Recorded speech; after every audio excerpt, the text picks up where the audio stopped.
Assalamualaikum warahmatullahi wabarakatuh. Subahal khair ayuhat talibat, kaifa halukunna la'allana fi riayatillahi daiman.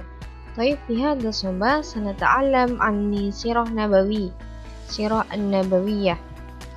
Untuk hari ini kita nak belajar sirah nabawi untuk melanjutkan yang setelah masa kenabian Nabi ya.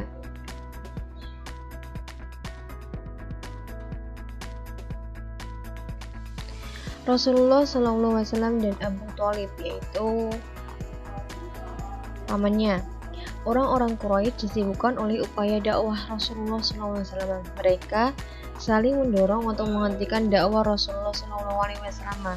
Akhirnya sejumlah orang dari mereka datang lagi kepada Abu Thalib seraya berkata, "Wahai Abu Thalib, kami menghormatimu.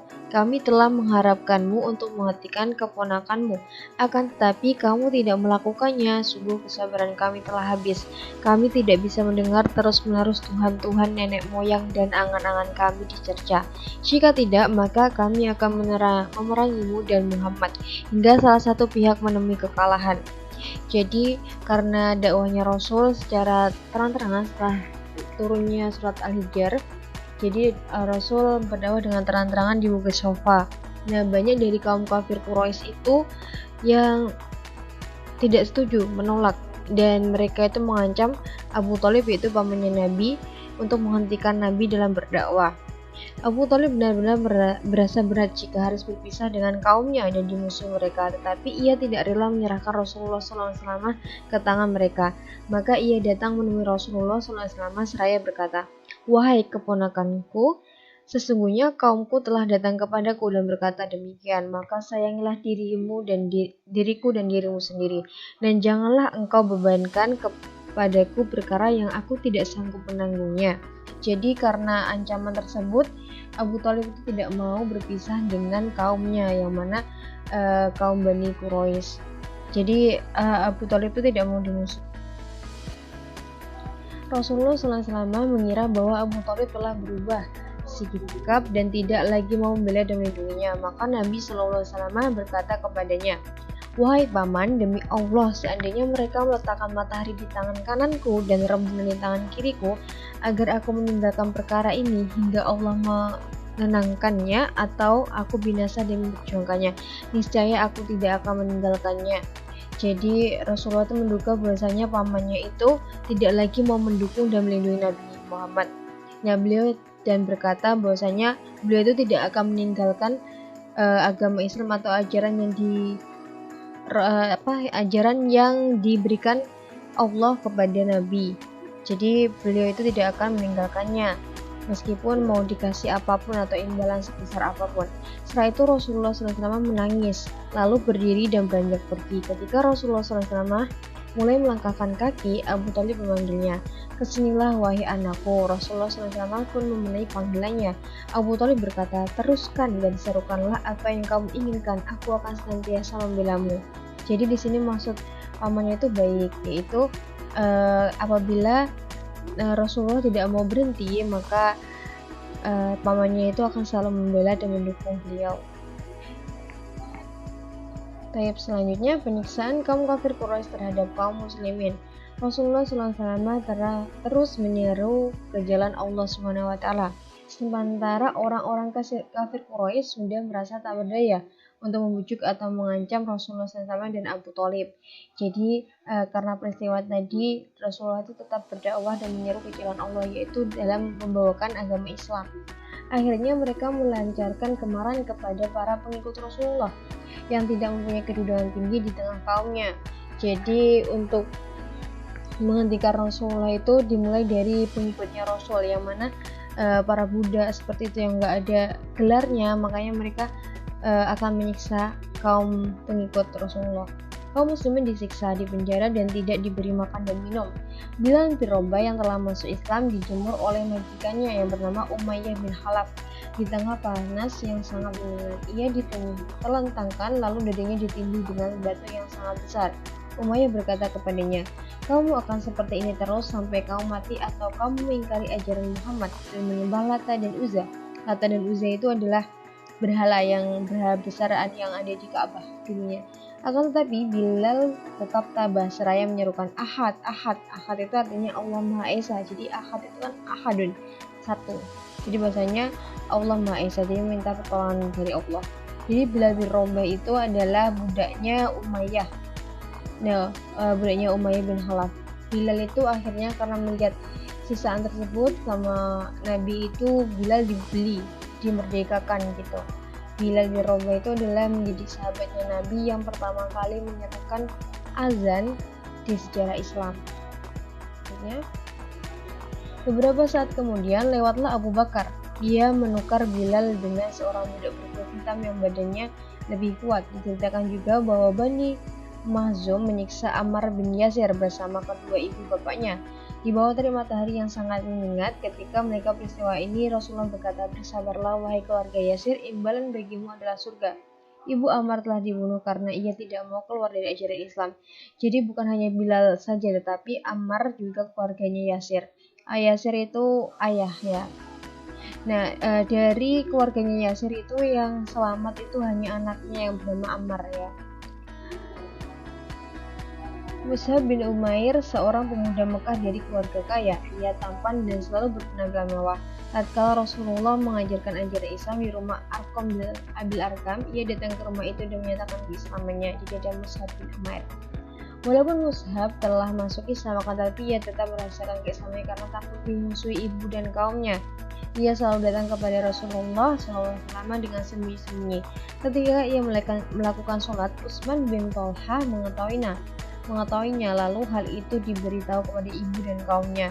Maka Mus'ab pun disekap di dalam kamar dan tidak boleh keluar. Ia tetapi disekap hingga mendengar kaum muslimin akan hijrah ke Habsah pada hijrah pertama. Maka ia meloloskan diri dari rumahnya dan ikut hijrah ke Habsah bersama kaum muslim. Ketika kaum muslim pulang, ia pun ikut pulang. Kini penampilannya sudah berubah, tidak selembut dan seperti dulu. Jadi karena adanya Islam kan ajaran baru, dulu itu ajarannya tauhid, yaitu ajaran tauhid itu dibawakan Nabi Ibrahim dan nabi-nabi yang lainnya.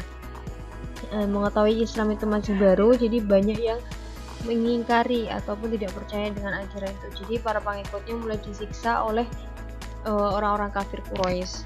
Meskipun keluarganya pun juga tetap disiksa. Selanjutnya, saat itu sebagian kaum muslimin telah mengikuti perjanjian dengan sebagian kaum kafir Quraisy, di mana mereka akan dilindungi. Utsman bin Ma'dud telah mengikuti perjanjian dengan Al-Walid bin Al-Mughirah.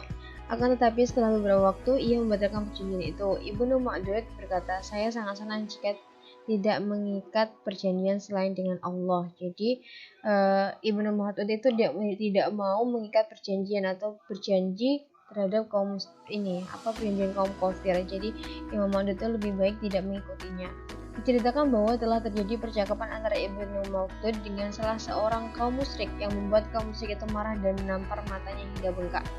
Saat itu Al-Walid bin Mughirah berada di dekatnya dan berkata, "Wahai saudaraku, sebetulnya mata kamu itu tidak perlu sampai bengkak begitu. Dulu kamu berada dalam suatu perjanjian perlindungan." Utsman berkata, "Sebaliknya, demi Allah, mataku yang sebelah yang tidak bengkak itu merasa iri dengan mata sebelahnya yang bengkak. Sungguh aku sekarang berada dalam perlindungan Allah yang lebih perkasa dan lebih mampu darimu." Jadi intinya Ibnu Ma'dud itu tidak meyakini adanya perlindungan dari Al-Walid bin Mughirah. Jadi untuk lebih memutuskan meminta perlindungan kepada Allah saja, karena Allah lebih maha perkasa daripada Al-Walid bin Mughirah. Jadi Allah itu tidak ada yang bisa dapat melindungi beliau. Perang kaum Quraisy terhadap Rasulullah. Setelah orang-orang Quraisy tidak berhasil menjadikan kaum muslimin itu keluar dari Islam, sementara Rasulullah SAW tidak mau menghentikan dakwahnya, maka mereka semakin marah dan menempuh cara yang lebih kasar. Mereka mengejek dan menolak beliau. Mereka mengatakan Rasulullah SAW sebagai tukang sihir, penyair, orang gila, dan beraneka macam olokan-olokan yang lain. Suatu hari, para pemuka kafir Quraisy berkumpul di sudut Ka'bah. Mereka melihat Rasulullah SAW yang sedang melakukan tawaf di sekitar Ka'bah. Mereka mengejek beliau dengan perkataan-perkataan keji.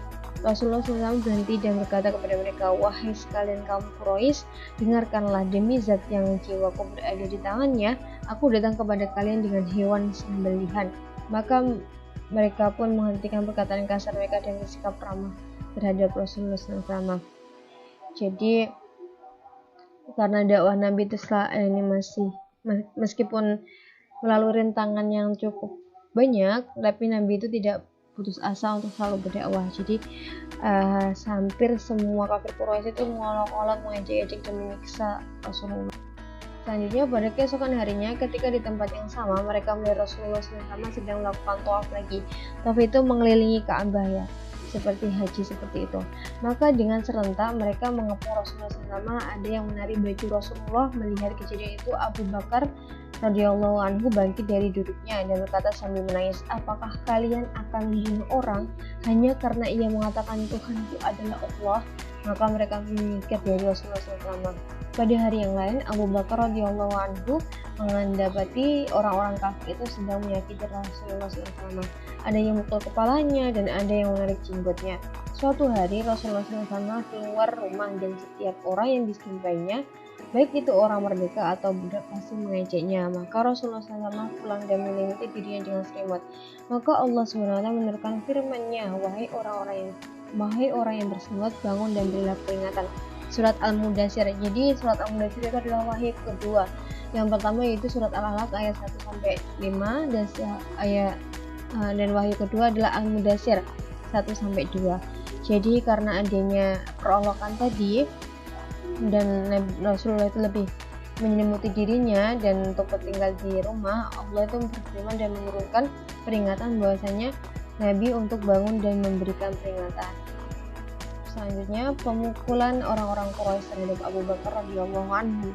Pada suatu hari, Abu Bakar radhiyallahu anhu berdiri dan menyeru manusia agar beriman kepada Allah Subhanahu wa taala dan Rasulnya. Orang-orang kafir Quraisy marah, lalu mereka mengeroyok dan memukuli Abu Bakar radhiyallahu anhu. Di antara mereka ada seorang laki-laki bernama Uqbah bin Rabi'ah. Dia memukuli Abu Bakar radhiyallahu anhu dengan kedua terompahnya hingga wajah Abu Bakar radhiyallahu anhu babak belur. Abu Bakar radhiyallahu anhu jatuh pingsan, lalu dibopong oleh orang-orang Bani Tamim. Ketika siuman, Abu Bakar menanyakan bagaimana keadaan Rasulullah SAW. Mendengar perkataan ini, orang-orang Bani Tamim pun marah dan melontarkan perkataan-perkataan kasar kepada Abu Bakar. Ummu Jamil, wanita itu telah masuk Islam, mendekat dan berkata, beliau dalam keadaan baik. Abu Bakar berkata, demi Allah aku tidak akan makan dan minum hingga saya menjumpai Rasulullah SAW. Ummu Jamil dan ibu dari Abu Bakar menyuruhnya bersabar hingga Abu Bakar sudah tidak gemetaran dan orang-orang pun sudah tenang. Keduanya memapak ke tempat Rasulullah SAW. Rasulullah SAW sangat menaruh belas kasihan. Maka Rasulullah SAW berdoa untuk ibu Abu Bakar radhiyallahu lalu mengajaknya untuk masuk Islam. Maka ia pun masuk Islam. Kebingungan orang-orang Quraisy dalam mensifati Rasulullah SAW. Jadi waktu Abu Bakar itu menyerukan Islam juga, jadi kan membantu Rasulullah. Nah, beliau itu disiksa. Nah, beliau itu ketika disiksa itu ditolong oleh Bani Tamim yang menolong Abu Bakar. Jadi pas waktu tanya kenapa kok Bani Tamim itu marah, karena Abu Bakar pun tidak memikirkan dirinya sendiri tapi lebih mementingkan Rasul seperti itu, karena marah kasihan seperti itu. Selanjutnya, kebingungan orang-orang Quraisy dalam mensifati Rasulullah SAW. Orang-orang kafir Quraisy kebingungan akan perihal Rasulullah SAW, sebutkan apa yang pas bagi Rasulullah. Bagaimana cara menghalangi agar Rasulullah tidak bisa bertemu dengan orang-orang termasuk utusan dari luar daerah yang ingin bertemu dengannya. Akhirnya mereka berkumpul di rumah Al-Walid bin Mughirah sebagai orang yang dituakan. Ia berkata, wahai segenap kaum Quraisy, telah datang musim haji. Utusan-utusan dari Jazirah Arabia akan datang ke tempat kalian. Sementara mereka telah mendengar akan perihal Muhammad. Oleh karena itu, buatlah suatu kesepakatan dan jangan kamu berselisih yang berakibat karena saling mendustakan dan menolak. Lalu terjadi perdebatan panjang di antara mereka. Al-Walid tidak setuju dengan apa yang mereka paparkan. Maka mereka berkata, "Kalau begitu apa pendapatmu wahai Al-Walid?" Al-Walid berkata, "Sungguhnya pendapat yang paling tepat adalah hendaknya kamu mengatakan bahwa Muhammad adalah tukang sihir yang dapat memisahkan antara seorang anak dan ayahnya, antara seseorang dengan saudaranya, antara suami dengan istrinya, dan antara seseorang dengan keluarganya." Jadi mereka kaum kafir Quraisy itu bingung karena akan masuk musim haji, yang mana musim haji itu didatangi banyak orang, jadi dari berbagai daerah. Akhirnya mereka memutuskan menyusun strategi yang mana di rumahnya Al-Walid bin Mughirah sebagai tetua dari kelompok itu, golongan yang tidak mau masuk Islam tersebut. Nah, mereka membuat kesepakatan ataupun cara strategi untuk menghentikan Nabi Muhammad. Ya, mereka sepakat dengan usulan yang dikemukakan oleh Al-Walid. Setelah itu mereka beranjak pergi. Ketika datang waktu haji, mereka berdiri di jalan-jalan yang strategis. Setiap ada orang yang lewat, pasti diberi peringatan akan bahaya Muhammad si tukang sihir. Jadi ide yang Al-Walid tadi akhirnya disetujui oleh golongan kafir Quraisy tadi, dan mereka memiliki strategi untuk memberhentikan orang-orang yang akan haji dan memperingati mereka bahwasanya Nabi Muhammad itu adalah tukang sihir seperti itu. Baik, selanjutnya kejadian orang-orang kafir Quraisy terhadap Rasulullah SAW. Orang-orang kafir Quraisy menggunakan cara yang bermacam-macam dalam menyakiti Rasulullah. Cara yang mereka pergunakan sangat kejam. Mereka tidak lagi memandang hubungan kerabat, bahkan mereka telah keluar dari batas peri kemanusiaan. Suatu hari Rasulullah sedang sujud di Masjidil Haram, sementara orang-orang Quraisy berada di samping beliau. Saat itu datang Uqbah bin Abi Mu'id dengan membawa kotoran unta, lalu ia melemparkan kotoran itu ke punggung Rasulullah SAW. Rasulullah SAW tidak mengangkat kepalanya hingga datanglah Fatimah, yaitu putrinya Rasulullah SAW, dan membersihkan kotoran tersebut dari punggung beliau. Lalu Fatimah berdoa agar orang yang melakukannya mendapat celaka. Rasulullah SAW berdoa agar orang-orang yang melakukannya mendapatkan celaka. Pada hari yang lain, ketika Rasulullah SAW melakukan sholat di dekat Ka'bah, datanglah Uqbah bin Abi Mu'id. Lalu ia mengikatkan bajunya di leher Rasulullah dan mencekiknya dengan keras. Abu Bakar radhiyallahu anhu melihat kejadian ini, maka ia menarik tangan Uqbah dan melepaskannya dari leher Rasulullah. Lalu berkata, "Apakah kamu akan membunuh orang hanya karena mengatakan Tuhanku adalah Allah?" Jadi di sini tuh siksaannya terhadap Nabi itu sangat kejam sekali. Yang ini tadi namanya Uqbah bin Abi Mu'id. Dia sudah membawa kotoran, memberikan kotoran di atas punggungnya Nabi, terus dia datang lagi untuk mencekik Nabi juga, tapi alhamdulillah ketahuan oleh Abu Bakar radhiyallahu anhu. Selanjutnya Hamzah bin Abdul Muthalib masuk Islam. Suatu hari Abu Jahal berjumpa dengan Rasulullah SAW di Bukit Sofa. Kemudian ia menghina dan mencerca beliau. Akan tetapi Rasulullah tidak menanggapinya sehingga ia pun pergi. Saat itu Hamzah bin Abdul Muthalib baru saja pulang dari berburu dan belum menanggalkan busur panahnya. Hamzah adalah pemuda gagah berani yang disegani di kalangan orang-orang Quraisy. Hamzah diberitahu oleh majikan putih dari Abdullah bin Jad'an tentang keadaan Rasulullah SAW. Hamzah marah lalu pergi ke Masjidil Haram. Ia menjumpai Abu Jahal sedang duduk-duduk bersama beberapa orang. Hamzah mendekati Abu Jahal lalu memukul dengan busur panahnya hingga kepalanya berdarah. Kemudian ia berkata, "Apakah kamu mengejeknya? Padahal aku telah memeluk agamanya." Abu Jahal pun terdiam. Hamzah telah masuk Islam dan ini mempersulit orang-orang Quraisy karena Hamzah adalah seorang pemberani dan disegani di kalangan orang-orang Quraisy. Jadi ketika Abu Jahal itu mencerca dan menghina Nabi Muhammad di sofa, jadi kabar itu didengarkan oleh Hamzah. Nah, sedangkan Hamzah itu adalah orang-orang petinggi di kaum kafir Quraisy. Jadi dia marah. Setelah itu Abu Jahal hanya terdiam karena Hamzah ini adalah orang yang sangat berpengaruh di kalangan orang-orang Quraisy dan beliau itu telah masuk Islam. Jadi mempersulit adanya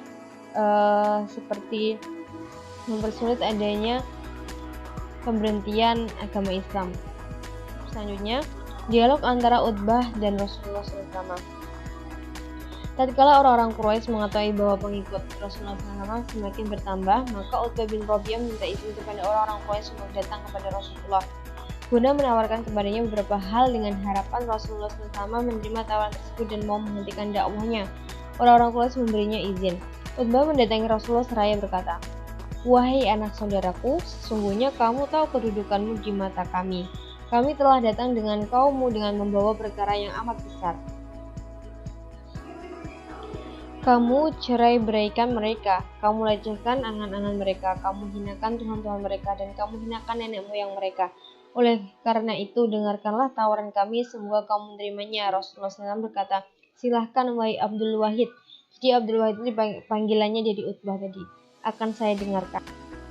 Nah, selanjutnya Utbah berkata, "Jika kamu menghendaki harta benda, maka akan kami kumpulkan harta benda kami, hingga kamu jadi orang terkaya di antara kami. Jika kamu menghendaki kedudukan, maka kami akan mengangkatmu sebagai pimpinan kami, dan kami akan menaati perintahmu. Jika kamu menghendaki kekuasaan, maka kami akan mengangkatmu sebagai penguasa kami.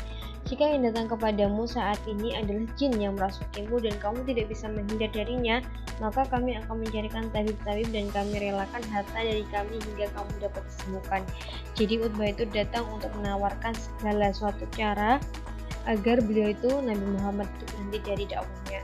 Manakala Utbah sudah selesai bicara, Rasulullah SAW berkata, "Apakah Anda sudah selesai?" Utbah menjawab, "Sudah." Rasulullah berkata, "Kalau begitu sekarang giliran saya." Lalu Rasulullah membaca beberapa ayat dari surat Fussilat, dari ayat 1 sampai ayat Sajadah, yaitu ayat 13. Utbah terdiam dan mendengarkannya dengan seksama. Ketika bacaan sudah sampai pada ayat Sajadah, Rasulullah SAW bersujud. Kemudian beliau berkata, "Wahai Abdul Wahid ataupun Utbah, Anda telah mendengar, sekarang terserah Anda." Setelah itu Utbah bangkit dan kembali kepada teman-temannya. Mereka saling berbisik, "Demi Tuhan, Abdul Wahid telah berubah." Mereka bertanya kepada Abdul Wahid, "Apa yang telah terjadi, wahai Abdul Wahid?" Ia menjawab, "Saya telah mendengar perkataan, 'Demi Tuhan, saya belum pernah mendengarnya. Demi Tuhan, bukan syair, bukan sihir, bukan mantra. Wahai sekalian orang Quraisy, dengarkanlah saya, biarkanlah laki-laki itu dengan apa yang ia bawa." Maka mereka mengejeknya. Mereka berkata, "Demi Tuhan, kamu telah terkena mantranya." Utbah berkata, "Ini adalah pendapatku, sekarang terserah kalian." Jadi setelah Nabi Muhammad itu membacakan Al-Fussilat, surat Al-Fussilat, insya Allah Utbah itu masuk Islam. Jadi dia sadar dan masuk Islam nanti. Baik, mungkin kafeina fi hada. Di sini sudah punya kuis seperti biasa, kalian kerjakan di buku tulis dan kirimkan di Ustadzah. Tetap semangat untuk pembelajarannya ya. Tayyib, mungkin kafeina fi hada darsi. Aku syukran jazila ala ihtimamikunna. Wassalamualaikum warahmatullahi wabarakatuh.